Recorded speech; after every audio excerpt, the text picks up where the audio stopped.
देखिए ये जो लिखे हैं क्या है, यह निर्देशांक ज्यामिति। यह निर्देशांक ज्यामिति 9th के साथ साथ कहा 10th 11th 12th सब में कहा है आपको पढ़ना है। ठीक है, जानना है कि जो निर्देशांक ज्यामिति है इनके जनक, जनक का मतलब होता है कौन, जिसने क्या किया था, इनके बारे में क्या किया हो, बताया हो, तो ही बताया है क्या। इनके बारे में थे कौन, रेने दकारते। कौन थे, रेने दकारते थे। इन्होंने क्या किया था, इस निर्देशांक के बारे में क्या किए थे, बताए थे। यानी कि कह सकते हैं रेने दकारते को, रेने दकारते को हम लोग का तो निर्देशांक का, निर्देशांक का, निर्देशांक का जनक कहते हैं। क्या कहते हैं, निर्देशांक का जनक कौन, रेने दकारते। यह रेने दकारते जो थे यह कहाँ के थे, एक फ्रांसीसी गणितज्ञ थे। क्या थे, फ्रांसीसी गणितज्ञ। गणितज्ञ का मतलब होता है इनकी रुचि क्या थी, गणित में क्या थी, बहुत अधिक थी। किसमें अधिक थी, गणित में। किसमें, गणित में। ये जो रेने दकारते जो थे इनका जन्म जो हुआ था कब, 1596 में। क्या हुआ था, इनका जन्म हुआ था। इनका जन्म हुआ था 1596 में, और इनका जो मृत्यु हुआ था वह हुआ था 1650 में। कथी में, 1650 में किनका मृत्यु हुआ था, रेने दकारते का। और इनका मानना था, ये जो रेने दकारते जो थे, ये क्या हुआ था, एक समय की बात है, सुबह में क्या हुए थे, सुबह में क्या हुए थे, सोए हुए थे। सोए का थे, इसी पे क्या हुए थे, लेटे हुए थे। और इनका मानना था कि प्रत्येक जो कोई व्यक्ति क्या होता है बिछावन पर सुबह में क्या है, लेटा है, इसका मतलब नहीं कि वो क्या है, आलसी है। और एक खुद लेटे लेटे ही सोए सोए ही क्या कर दिए, इन्होंने क्या कर दिया, कार्तीय तल का के बारे में क्या कर दिए, बता दिए। बता रहा हूं ना भाई, किसके बारे में बता दिए, कार्तीय तल के बारे में क्या किए इन्होंने, बता दिया। किसने, यानी कि जो निर्देशांक ज्यामिति जो है इसके हम जनक जो बोलते हैं, जनक, वो जनक कौन है बताइए, रेने दकारते क्या है इसके जनक। ये फ्रांसीस, ये कहाँ के हैं, तो फ्रांस के हैं, फ्रांस के हैं। ये क्या है, गणितज्ञ है। इनका जन्म 1596 में हुआ था, इनका मृत्यु 1650 में हुआ था। इन्होंने क्या बताया था बताइए, कार्तीय तल के बारे में क्या किया था इन्होंने, बताया था, क्या किया था, बता दिया था। क्या कर हम लोग पढ़ते हैं, सबसे पहले पढ़ेंगे हम लोग संख्या रेखा, क्योंकि संख्या रेखा से ही निर्देशांक के बारे में क्या होगा, खूब बढ़िया से समझ में आएगा। 10वां क्लास में हम लोग को इसके जनक के बारे में क्या करना है, नहीं पढ़ना है, इसके निर्देशांक के पिता के, हमको ना इसके बारे में ध्यान नहीं देने कि इसके जनक कौन है। एग्जाम पूछो नहीं करते निर्देशांक के जनक कौन है। जाने के निर्देशांक जो होता है या घड़ी के, यह घड़ी के विपरीत दिशा में चलता है। यानी कि इसको कह सकते हैं हम एंटी क्लॉकवाइज। जैसे घड़ी घड़ी चलता है ऐसे, ठीक है ना, लेकिन निर्देशांक चलता है ऐसे। यानी कि जो निर्देशांक होता है वह क्या होता है, एंटी क्लॉकवाइज, यानी घड़ी के विपरीत दिशा। अब सबसे पहले हमको देखना है कि यह जो निर्देशांक जो है इसका जो उपयोग की चर्चा आता है, यानी कि निर्देशांक के विकास के बारे में कहा है, इस पर ध्यान दिया है। कहा है निर्देशांक के बारे में हम लोग पढ़ते हैं, तो निर्देशांक जो होता है इसका उपयोग हम लोग कर सकते हैं इंजीनियरिंग में। जो इंजीनियरिंग जो लोग करता है ना, इंजीनियरिंग में कर सकते हैं, भूमापक में होता है। भूमापक यानी क्या करने में, भूमि मापने में दिक सूचक, कहाँ, दिक सूचक में क्या कर सकते हैं, इसका उपयोग हम करते हैं। उसके बाद कहाँ, भूकंप संबंधित, भूकंप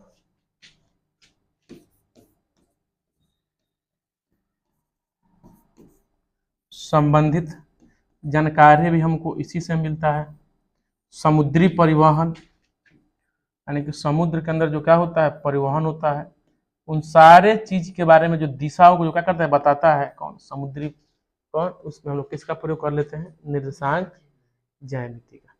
इससे हम क्या कर सकते हैं, इंजीनियरिंग में जो देखिए भूमि का मापक होता है, भूमि मापने में उसके बाद समुद्री परिवहन में क्या करता है, या दूरी मापने में क्या करता है, प्रयोग करता है। पहले जब यह यंत्र क्या था, पहले आपको त्रिकोणमिति में उसके बारे में पढ़ना है। अब यह जो था निर्देशांक जो था, यह घड़ी के विपरीत दिशा में चलता है, यह एग्जाम में नहीं पूछता है।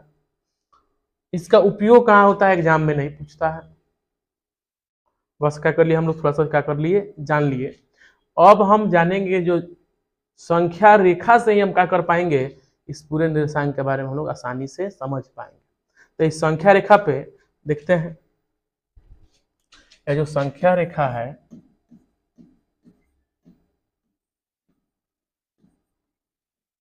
यह संख्या रेखा है।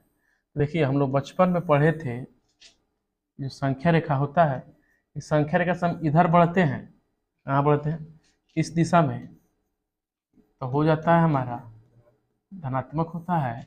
और संख्या रेखा से हम इधर बढ़ते हैं तो यह क्या होता है, ऋणात्मक होता है। क्या होता है, ऋणात्मक। अगर संख्या रेखा को किसी अंक को दर्शाने की बात आए तो मान लीजिए कि हमारा 1 है, यह 2 है, तो ये -1, यह -2, और ये क्या होता है, 0 होता है। और यह जो दिख रहा है ना, यह होता है, हम लोग इसको बोलते हैं हम लोग क्षैतिज रेखा। क्या बोलते हैं, यह हमारा होता है क्षैतिज रेखा। क्या होता है, क्षैतिज रेखा। अब इसका निर्देशांक से क्या संबंध है, मतलब समझना है कि निर्देशांक से इसका क्या संबंध है। इस संख्या रेखा से हम निर्देशांक कैसे कर सकते हैं, देखिए कर सकते हैं। अब इसी को थोड़ा सा एक कल्पना कीजिए, देखिए यह है, ठीक है, इसको थोड़ा सा हम इधर इसी को लेकर चलते हैं। देखिए यहाँ से,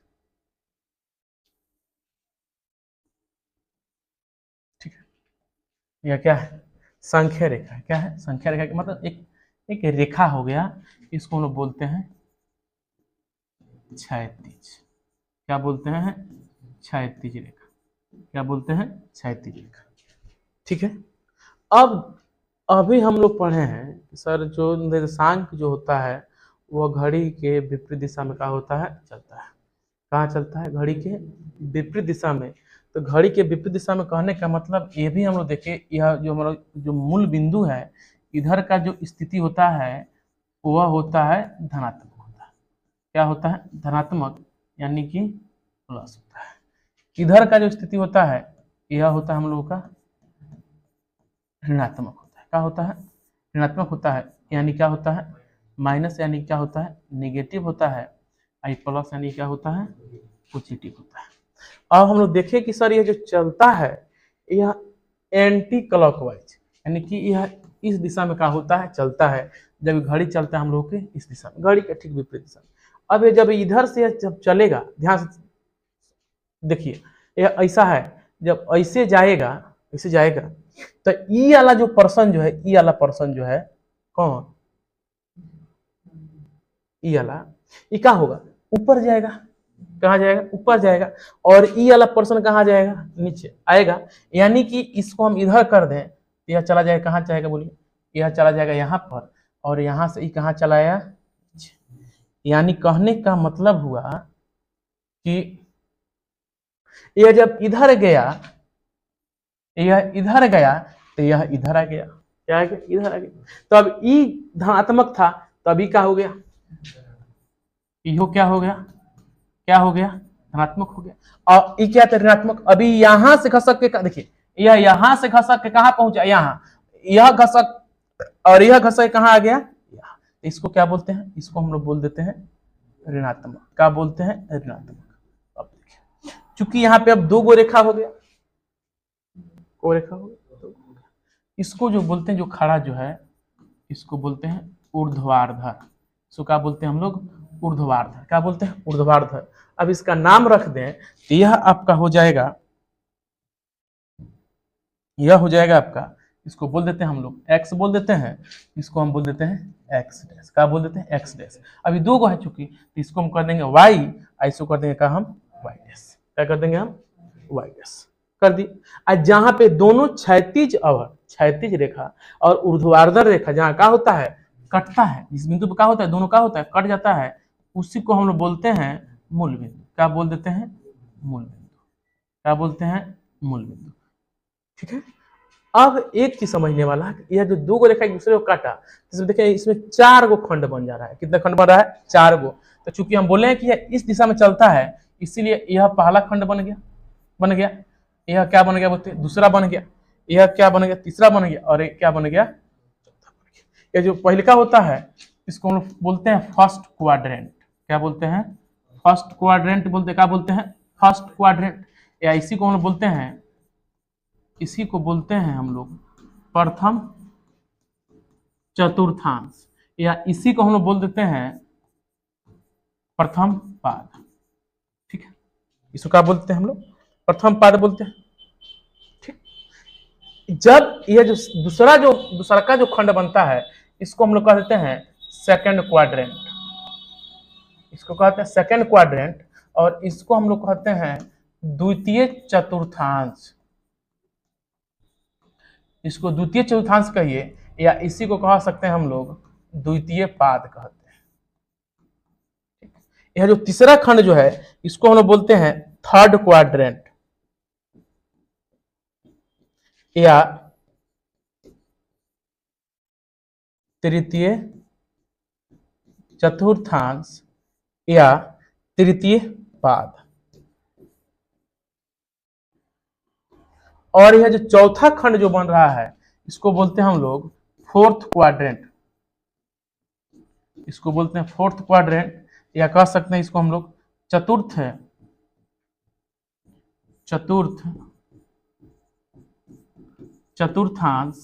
या चतुर्थ। देखिए यह जो 4 गो जो खंड बन गया, फर्स्ट, सेकंड, थर्ड, फोर्थ, चतुर्थांश समझ जाइए। पहले वाले खंड को हम लोग प्रथम चतुर्थांश, दूसरे खंड को दूसरा, तीसरे को तीसरा, और चौथे को चौथा। अगर मान लीजिए आपसे कोई कह दिया कि चलिए इसी को फर्स्ट काहे माने, हम फर्स्ट हम इसको काहे नहीं मान सकते हैं, तब वो कहना होगा नहीं, क्योंकि यहीं से देखिए, यहीं वह क्या है, क्षैतिज रेखा है। जब ये क्या हुआ, जब एंटी क्लॉकवाइज गया, यहाँ पे एक ऐसा आकृति का हुआ, इसीलिए हम शुरू कहां से करेंगे? यहां से। और चूंकि घड़ी चलता है विपरीत में, लेकिन निर्देशांक चलता है हमारा घड़ी के विपरीत दिशा में। कहां चलता है? विपरीत दिशा। अभी हम लोग पढ़े हैं इसके पहले एक चैप्टर में 2 चर वाला में, उसमें हम आलेख खींचे। क्या खींचे हम लोग? आलेख खींचे। तो उसमें ध्यान रहे। देखिए अब वह चीज छोड़िए, पहले यहाँ पे एक और बात समझिए। देखिए चूंकि यह क्या है बोलिए, ई वाला रेखा क्या है बोलिए? प्लस है। ई वाला रेखा भी क्या है? प्लस है। तो ई वाला जो खंड हुआ, जो पहले का जो खंड हुआ, यह सब का हुआ प्लस प्लस। यानी हम कह सकते हैं कि सर जो फर्स्ट क्वाड्रेंट जो होता है यह क्या होता है? All positive. क्या होता है? All positive. यानी कि इसमें जो भी अंक रहेगा सो क्या रहेगा? फर्स्ट क्वाड्रेंट, यानी प्रथम चतुर्थांश या प्रथम पाद। जैसे मान लीजिए कि सवाल यहाँ पे आपके सामने लिख दिया हम 5 और 3। देखिए 5 और 3, 5 भी प्लस है और 3 भी क्या है? प्लस है। और जब दोनों का दोनों प्लस है तो यह कहां पे है? First quadrant. कहां पे है? First quadrant. तो जो फर्स्ट क्वाड्रेंट क्या होता है? प्लस प्लस होता है। अब इधर जब सेकंड क्वाड्रेंट में आते हैं, देखिए ये क्या है बोलिए? हम लोग माइनस है, ये क्या है? प्लस है। तो क्या बन जाएगा बोलिए? Minus plus. क्या बन जाएगा? Minus plus. तो अब अगला आपसे ये भी कह सकता है कि माइनस प्लस क्यों, प्लस माइनस क्यों नहीं? इसलिए क्योंकि जो निर्देशांक का जो भी आलेख होता है, उस आलेख में पहले सबसे पहले हम एक्स अक्ष की चर्चा करते हैं। किसकी चर्चा करते हैं हम लोग? एक्स अक्ष की, उसके बाद वाई अक्ष की। तो जो ऊपर वाला जो है हमारा क्या है? वाई अक्ष है, और जो क्षैतिज है क्या है? एक्स अक्ष है। और सबसे पहले चर्चा किसका होता है? एक्स अक्ष का। इसीलिए एक्स अक्ष क्या है हमारा? बताइए, यहाँ पे माइनस है और वाई अक्ष क्या है? प्लस। इसीलिए पहले माइनस और बाद में क्या हुआ? प्लस। यानी कि जो सेकंड क्वाड्रेंट द्वितीय चतुर्थांश होता है, इसमें क्या होता है? माइनस और प्लस। यानी कि यहाँ पे देखिए -5 और 3 है। अगर एग्जाम पूछा है कि यह किस चतुर्थांश में है, तो आप आंख मूंद के बताइएगा क्या है? सेकंड चतुर्थांश में। अब मैट्रिक के एग्जाम में हम आपसे एकदम गारंटी कहते हैं, ऑब्जेक्टिव में खाली इसमें से जो आज का जो हम लोग जो इसका जो परिचय हो रहा बा, इसमें से आपका मुश्किल अधिक से अधिक 3 अंक से भी अधिक करता सवाल पूछेगा। 3 गो से अधिक करेगा, इसमें से सवाल पूछेगा। नहीं पूछेगा तो 3 गो पूछेगा, जो अभी आज क्लास में क्या होगा? खत्म होगा। 3 गो इसमें से एकदम फिक्स है, 3 गो पूछेगा। विशेष दिक्कत तो क्या कीजिए, क्वेश्चन बैंक निकालिए और क्वेश्चन बैंक क्या निकाल करके मिला सकते हैं कि कितना इसमें से क्या हो रहा है, पूछ रहा है। अब देखिए, अब हम सेकंड में चले आए। सेकंड के बाद आ जाते हैं कहां पे हम लोग, सेकंड के बाद आ गए कहां, तीसरा में। देखिए तीसरा में, देखिए जब तीसरा में आए तो हमारा इहो माइनस था और इहो क्या था, माइनस था, इसलिए दोनों का दोनों क्या हो गया, माइनस। इसलिए कह सकते हैं जो थर्ड क्वाड्रेंट जो होता है यह क्या होता है, ऑल निगेटिव होता है। क्या होता है, यह ऑल निगेटिव होता है। क्या होता है, यह होता है ऑल निगेटिव, यह होता है ऑल पॉजिटिव, यह होता है निगेटिव पॉजिटिव।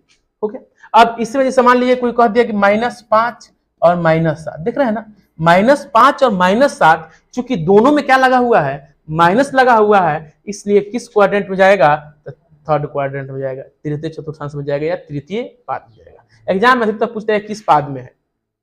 अब हम आते हैं कहां पे, चलिए चतुर्थ में। तो देखिए चतुर्थ में देखिए यहाँ पे क्या है, प्लस यहाँ माइनस है, तो पहले क्या होगा, प्लस होगा, बाद में क्या होगा, माइनस होगा। क्या है अभी बताएं आपसे हम कि सर जो एक्स क्षैतिज अक्ष वाला जो मान होता है, क्षैतिज वाला एक्स अक्ष का मान हम पहले लिखते हैं और वाई अक्ष का मान क्या लिखते हैं, बाद में लिखते हैं, इसीलिए पहले प्लस और क्या होता है बाद में माइनस। अब अगर इसमें कोई क्या है संख्या है, जैसे 5 और -5, तो यह किस चतुर्थांश में होगा, तो यह होगा आपका कथी में होगा, बोलिए फोर्थ चतुर्थांश में। क्या चतुर्थांश, कौन चतुर्थांश में होगा, फोर्थ चतुर्थांश। तब यह तो स्पष्ट हो गया।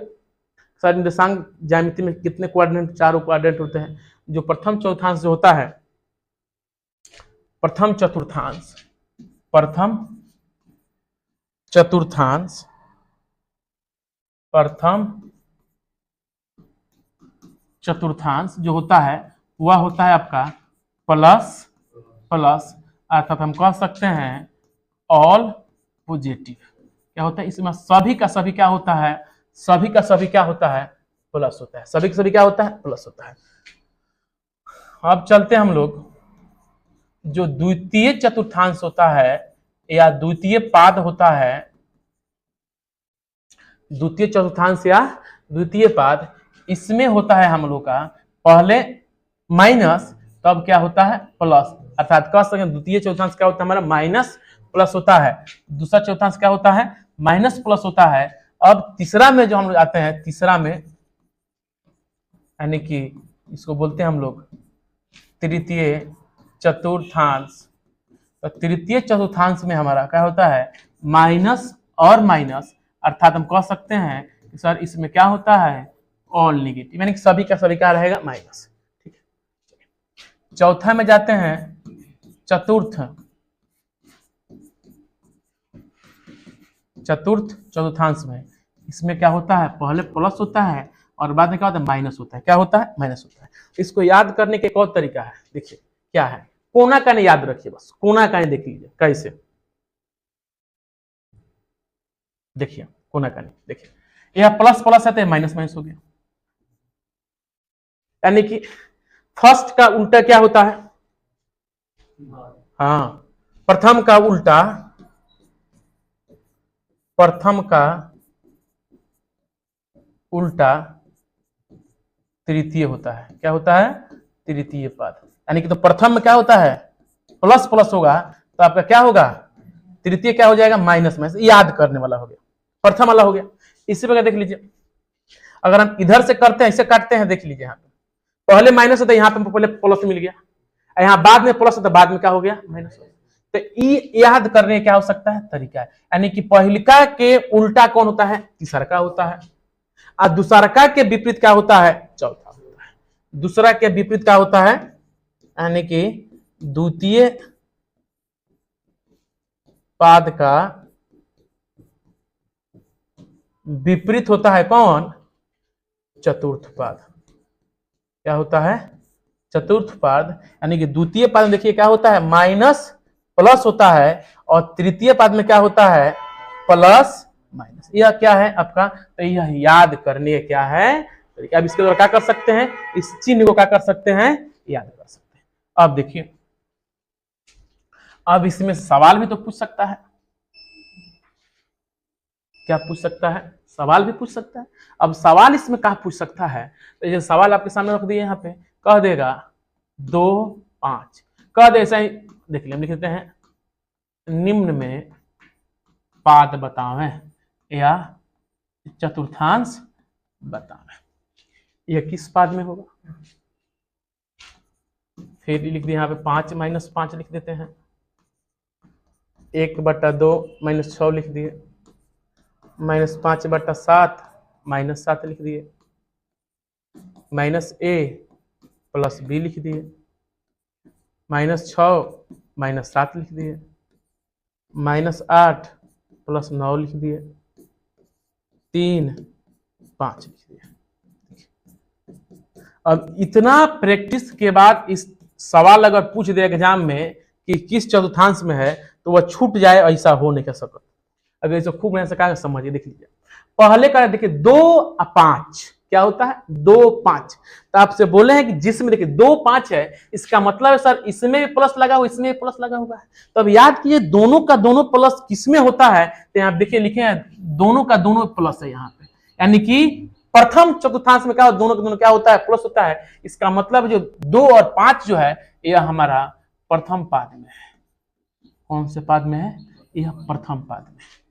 यहाँ पे देखिए 5 है -5 है, यानी कि पहले प्लस है और तब क्या है, माइनस है। फिर देखिए किस क्वाड्रेंट में पहले प्लस और बाद में माइनस होता है, किस क्वाड्रेंट में पहले प्लस बाद में माइनस।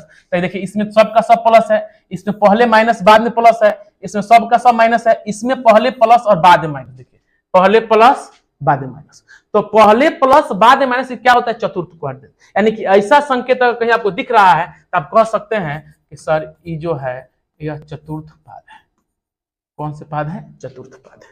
यहाँ पे इसमें भी देखिए, इसमें भी देखिए पहले प्लस और क्या है, बाद में माइनस है, ये दोनों सेम सेम है। इसका मतलब इहो क्या है, दोनों सेम सेम का मतलब कथी सेम है, तो दोनों का साइन क्या है, सेम है। यहाँ देखिए यहाँ भी माइनस है, यहाँ भी माइनस है, यानी कि दोनों में माइनस, दोनों में माइनस। तो देखिए यहाँ आप देख रहे हैं ना, दोनों के दोनों में क्या है, माइनस है। इसका मतलब यह होगा तृतीय पाद। कौन से पाद में होगा, यह होगा आपका तृतीय पाद।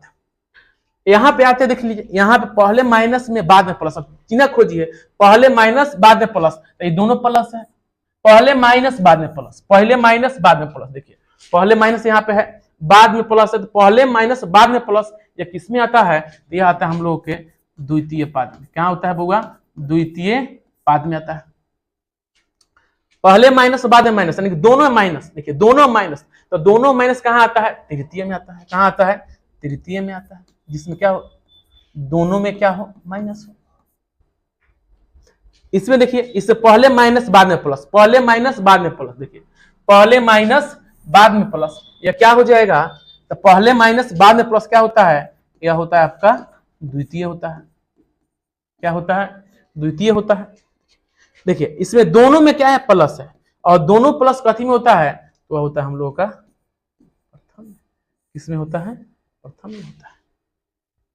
ठीक है, तो चतुर्थांश वाला क्लियर हुआ। सर अब हमसे पूछेगा अगर कि कौन किस चतुर्थांश में है, तो दिक्कत नहीं होगा। अगर पूछ भी दिया कि तृतीय चतुर्थांश का संकेत होता है, तो सर माइनस माइनस होता है। द्वितीय चतुर्थांश का संकेत क्या होता है, माइनस प्लस होता है। प्रथम का प्लस प्लस होता है, चतुर्थ का प्लस माइनस होता है। इससे भी छूटने वाला सवाल क्या है, नहीं, इससे भी छूटने वाला सवाल अब नहीं है। अब देखिए आगे देखते हैं। कुछ अब जो है बुझिए तो क्या है, वो सब ऑब्जेक्टिव बेस से है। इस थ्योरी को ध्यान से समझ में आ जाए तो सबका हो जाएगा, समझ में आ जाएगा। इसमें जो यह क्या है हम लोग का, यह क्या है दिख रहे हैं यहाँ पे,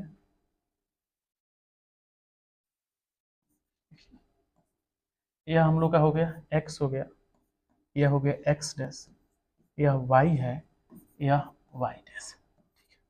ध्यान से समझिए। अगर मान लेते हैं कि y है, y जो है y, अब y कहाँ चलता है बोलिए, x के तरफ, और x बढ़ता है किसके तरफ, y के तरफ। और जहां पे x अक्ष और y अक्ष के निर्देशित बिंदु का होता है, मिलता है, उसी को हम लोग क्या बोलते हैं, इसी को हम लोग बोलते हैं निर्देशांक अक्ष। क्या बोलते हैं, निर्देशांक अक्ष। यही क्या है हम लोग का निर्देशांक अक्ष है। और निर्देशांक अक्ष को हमेशा हमारा p, इसको कैसे सूचित करते हैं, x और y से। अब कोई पूछेगा निर्देशांक अक्ष को x y से कैसे सूचित करते हैं भाई, इसलिए सूचित करते हैं क्योंकि सर इसका x क्षैतिज है और y क्या है, ऊर्ध्वाधर है। इसे निर्देशांक अक्ष को कथी क्या करते हुए हम लोग सूचित करते हैं कथी से, x y। यानी कह सकते हैं निर्देशांक अक्ष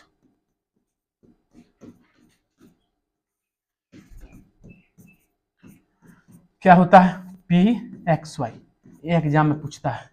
निर्देशांक अक्ष होता है उसको क्या बोलते हैं XY। अब ये जो निर्देशांक अक्ष जो है इसमें हम लोग जो x जो देख रहे हैं इस x को हम लोग कहते हैं भुज और y को कहते हैं कोटि। क्या कहते हैं कोटि। यानी कि हम x अक्ष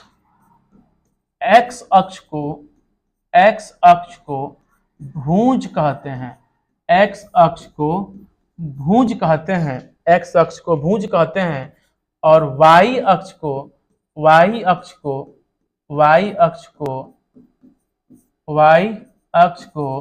कोटि कहते हैं। x अक्ष को क्या कहते हैं हम लोग भुज कहते हैं, y अक्ष को क्या कहते हैं कोटि कहते हैं। इस प्रकार अगर आपसे पूछा जाए कि अब क्या बताइए आप निर्देशांक अक्ष बताइए, निर्देशांक अक्ष का कीजिए बताइए, तो निर्देशांक अक्ष हम लोग का हो जाएगा कथी हो जाएगा तो P भुज कोटि। क्या हो जाएगा भुज कोटि। क्या हो जाएगा भुज कोटि। अर्थात अब भी हम कह सकते हैं कि सर जो क्या होता है भुज होता है, भुज को पहले लिखते हैं, भुज को पहले लिखते हैं अर्थात जो भुज होता है भुज पहले रहता है, भुज कहाँ रहता है पहले रहता है। और कह सकते हैं कोटि को बाद में लिखते हैं, कोटि को बाद में लिखते हैं अर्थात कोटि बाद में रहता है, कोटि बाद में रहता है, कोटि बाद में रहता है। और आपके एग्जाम में ऐसा सवाल क्या होता है बहुत ऑब्जेक्टिव का पूछा जाता है, जिससे सवाल रहेगा निर्देशांक अक्ष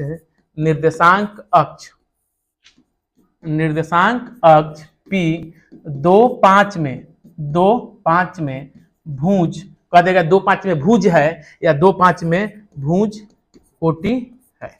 कहीं पूछ देता है भुज है कभी कह देता है का कोटि है, कहीं पूछ देगा भुज है कभी कह देता है कोटि है।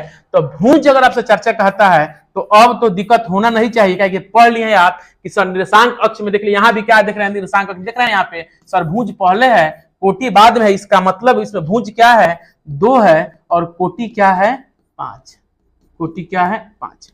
तब आपको समझ में आ गया होगा भुज भी क्या हो गया समझ में आ गया, और क्या समझ में आ गया कोटि भी क्या हो गया समझ में आ गया। ये भी देख लिए सर निर्देशांक अक्ष क्या होता है, निर्देशांक अक्ष को हम कैसे सूचित करते हैं PXY से क्या करते हैं सूचित करते हैं। इसमें जो हमारा जो P हमारा होता है क्या होता है निर्देशांक अक्ष होता है, और इसका X को हम लोग भुज बोलते हैं, Y क्या बोलते हैं कोटि बोलते हैं, और यह जहां पे कटता है इसको बोलते हैं हम लोग मूल बिंदु। क्या बोलते हैं मूल बिंदु। और जो मूल बिंदु का निर्देशांक जो होता है, मूल बिंदु का जो निर्देशांक होता है, इस मूल बिंदु का निर्देशांक अब देखिए यह सबके लिए क्या 0 कह सकते हैं हम 0-0। मूल बिंदु का निर्देशांक कितना होता है 0-0। यह एग्जाम में खूब पूछा जाता है कि मूल बिंदु का निर्देशांक होता है, तो मूल बिंदु का निर्देशांक क्या होता है 0-0 क्या होता है मूल बिंदु का निर्देशांक होता है। किसका मूल बिंदु का निर्देशांक।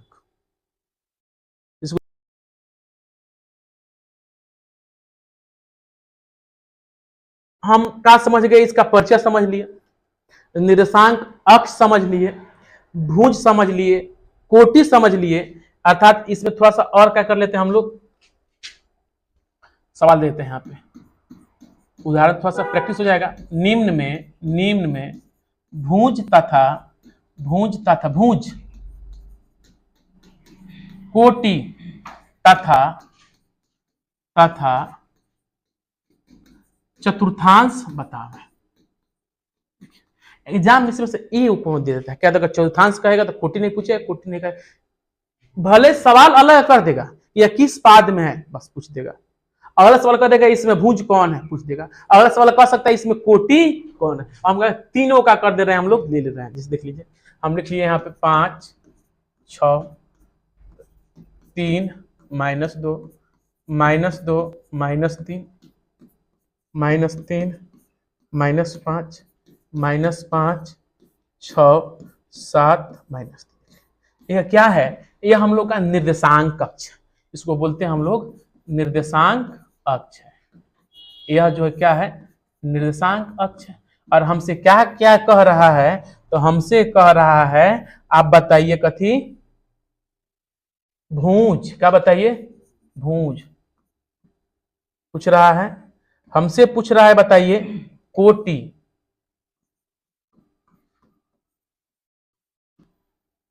और हमसे पूछ रहा है बताइए चतुर्थांश।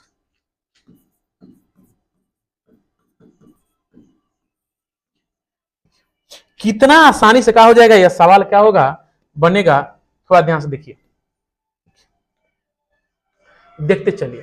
आपसे हम क्या बोल रहे हैं, देखिए इसी को बोलते हैं निर्देशांक। मान लीजिए पी यहां पे लगा हुआ है, ठीक है, तो हम बोल रहे हैं कि सर अगर ये निर्देशांक अक्ष है, P 5 6 अगर निर्देशांक अक्ष है, तो इस निर्देशांक अक्ष में जो पहले वाला होता है इसी को ना बोलते हैं भुज, और इस बाद वाला क्या बोलते हैं हम लोग, कोटि बोलते हैं। क्या बोलते हैं, कोटि।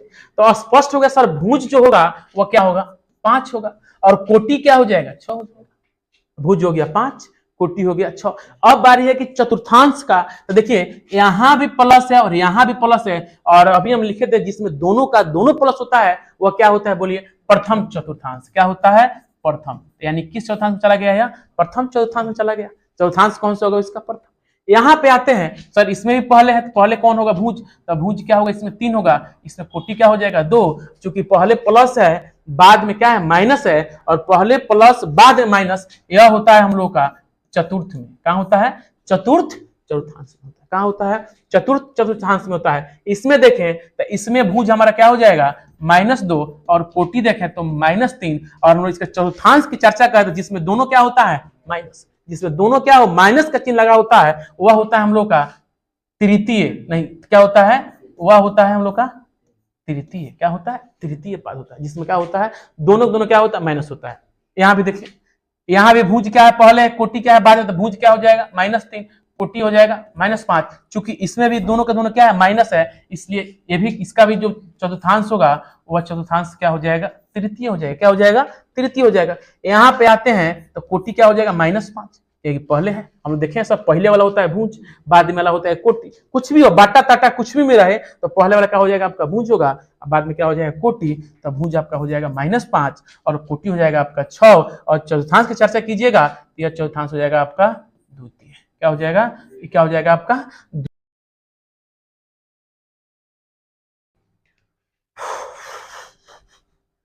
देखिए मामला ना पकड़ाइए, यहाँ तक हो गई बना, यहाँ तक ठीक बना, कोई बात नहीं है, चलिए कटाइए। अब जो है थोड़ा सा 2 गो से 3 गो और है, वह है हम लोगों का एक्स अक्ष का निर्देशांक। एक्स अक्ष का निर्देशांक, जो एक्स अक्ष का क्या निर्देशांक होता है पी एक्स 0, याद रखिए लोग, ये एग्जाम में क्या होता है, खूब पूछा जाता है।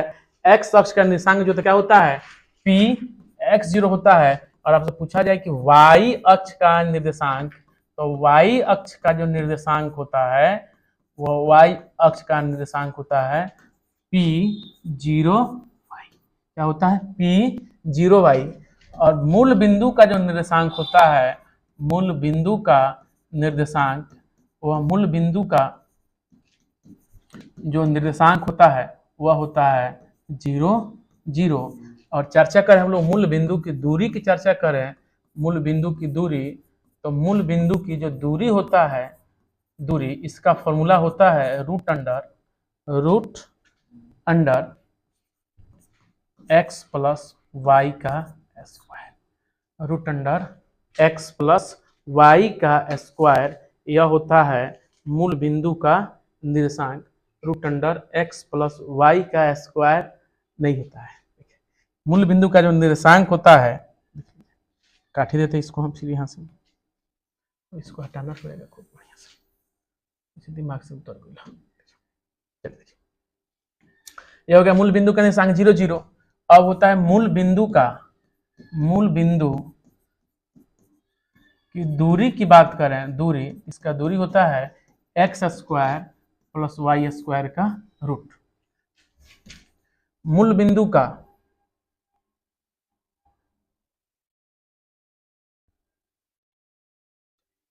एक इस उदाहरण ले लेते हैं, मूल बिंदु मूल बिंदु मूल बिंदु मूल बिंदु 3 5 के बीच की दूरी बताएं। 3 5 के बीच की दूरी ज्ञात करें।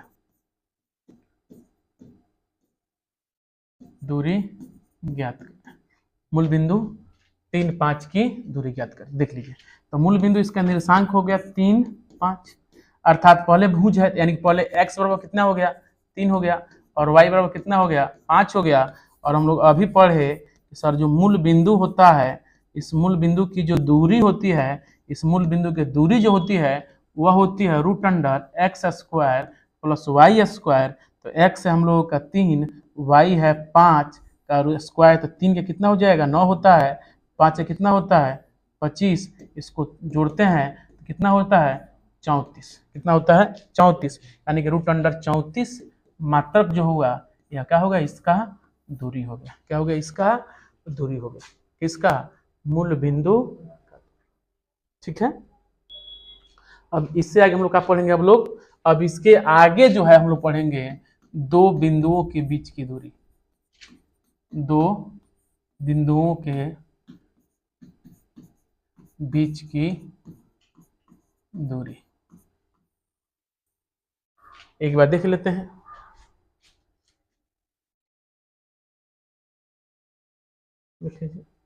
यह निर्देशांक है, ज्यामिति है, इसको कोऑर्डिनेट ज्योमेट्री कहते हैं। अगर पूरे मैथ में इसकी चर्चा करें मैथ में तो 10 अंक, कितना अंक 10 अंक। लेकिन अभी जो नया जो पैटर्न आया हुआ है 100 गो ऑब्जेक्टिव जो आ रहा है, यानी कि 50 गो ऑब्जेक्ट एक 100 गो मतलब 100 गो ऑब्जेक्टिव होने का मतलब अभी हो गई बा कि 100 गो ऑब्जेक्टिव चाहिए बुक में, 100 गो से बनाना कितना है 50 गो। इसका मतलब एगो चैप्टर जो 5 नंबर का था तो चैप्टर हो गया 10 नंबर का, और जो चैप्टर 10 नंबर का था इसलिए अब यह चैप्टर जो हो गया कितना का 20 अंक का।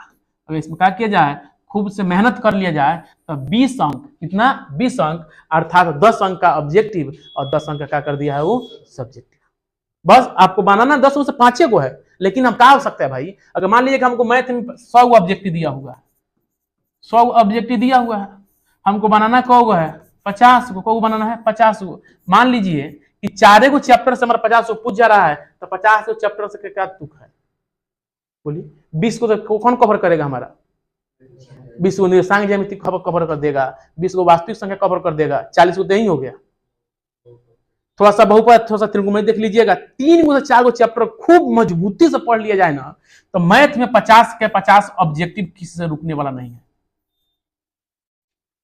इस 20 गो में से 10 गो ऑब्जेक्टिव इस चैप्टर से देगा,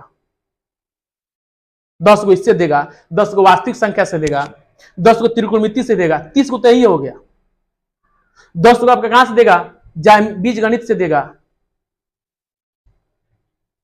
उधर प्रायिकता सांख्यिकी मिलाकर 50 का हो जाएगा। 5 से 6 चैप्टर खूब बढ़िया से पढ़ लिया जाए ना तो खूब महत्वपूर्ण एकदम बारीकी से खूब बारीकी से ध्यान लगा के तो आराम से क्या हो सकते हैं हम 100 गो ऑब्जेक्टिव 50 गो ऑब्जेक्टिव हम सही सही। और पहले नहीं है कि सर हई चैप्टर लटक गया, हई चैप्टर लटक गया तो लटका लटकी में पढ़िएगा तो लटक जाएगा रिजल्ट। तो ई क्या हो गया हम लोग निर्देशांक में देख ली, इसका प्रयोग हम लोग इंजीनियरिंग में भूमापक दिक्सूचक भूकंप संबंधित जानकारी में समुद्री परिवहन में क्या करते हैं इसका हम लोग उपयोग कर लेते हैं।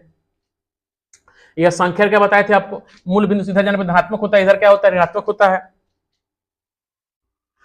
इसमें हम देखें कि जब क्षैतिज रेखा क्या करते हैं हम जब घड़ी के विपरीत दिशा में चलता है एक ऊर्ध्वाधर रेखा बन जाता है, जिसलिए क्या होता है एक क्षैतिज को हम एक्स एक्स डैश बोलते हैं और ऊर्ध्वाधर को एक्स वाई वाई डैश बोलते हैं। इसमें 4 खंड बन जाता है जिसको प्रथम सेकंड प्रथम द्वितीय तृतीय और चतुर्थ बोलते हैं। प्रथम चतुर्थांश में क्या होता है दोनों का प्लस होता है, द्वितीय में चलते हैं पहले माइनस बाद में प्लस, तृतीय में सब का सब क्या होता है माइनस होता है, चतुर्थ में पहले प्लस बाद में क्या होता है माइनस होता है। इधर सब डाटा लिखी दिए हैं आपको, कैसे आपको क्या करना याद कर लेना है। इसमें आपको बता भी दिए थे कि क्या कर सकते कोना करने से क्या कर सकते हैं बता सकते हैं कि इसके उल्टा ई है इसके उल्टा ई है, इसके उल्टा ई कहिए तो चाहे इसके उल्टा ई कहिए, इसके उल्टा ई कहिए चाहे इसके उल्टा इसको कहिए, ये दोनों क्या है एक दूसरे के उल्टा है। उसके बाद आपको हम बता देंगे कि सर कौन से किस चौथांश में, खाली जितना हम परिचय किए ना जितना परिचय किए इसमें से आपका 3 से लेके 4 गो अंक 3 से 4 अंक का आएगा ऑब्जेक्टिव मैथ में आना ही आना है। फिक्स है।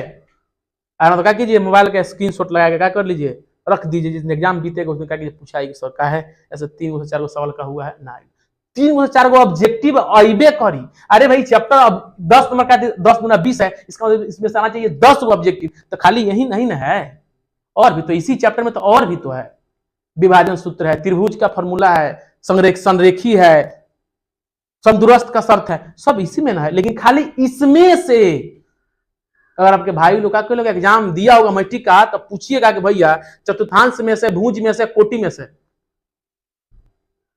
को ऑब्जेक्टिव आवेला, तो एकदम कहता है कि 3 से 4 तो तारा के बेसी बताइए, लेकिन 3 से 4 ऑब्जेक्टिव इसमें से आना ही आना है। ये तो है, तो तय है, ये तो गारंटी है कि इसमें से एगो सवाल आपका अइबे करेगा, फिक्स है इसमें से, एम से कोनो संशय नहीं कि ना आवे। इधर देख लीजिए, ये जो भुज और कोटि है, इसमें से भी क्या होता है, 1-2 सवाल क्या करता है, एगो इसमें से भी क्या करता है, पूछता है। तो उसमें विद्यार्थी से गलती कहां हो जाता है, जैसे कह देगा कि 5 और 3 में भुज और कोटि बताइए। जैसे भुज और कोटि में हमको दिमाग का कन्फ्यूज आ जाए, भुज कौन कोटि कौन, लेकिन उनको ही नहीं मालूम कि बाबू भुज पहले होता है और कोटि क्या होता है बाद में। तो पहले वाला 5 भुज के तो 5 माइल टन आंसर क्या हो जाएगा सही। उसमें हम देखे थे यहाँ पे, ये भी आपको बता दिया गया कि भुज को कहां लिखते हैं, हम पहले लिखते हैं, कोटि को कहां लिखते हैं, बाद में लिखते हैं। इधर एग्जाम्पल भी हो ही गया भुज कोटि का। ये हम देख ले, एक्स अक्ष का निशान कितना होता है, x0 होता है, y अक्ष का निशान होता है 0y होता है, मूल बिंदु का निशान 0 होता है, मूल बिंदु का दूरी कितना होता है, √x² + y² का रूट होता है। इस पे एक हम क्या कर दिए, उदाहरण भी क्या कर दिया, हम बना दिए। इस प्रकार आपका क्या हुआ ही समाप्त। और हम लोग कल जो पढ़ेंगे वह होगा 2 बिंदुओं के बीच की दूरी हम क्या करते हैं, कैसे ज्ञात करते हैं। ठीक बा, बस रहने दीजिए, कर दो।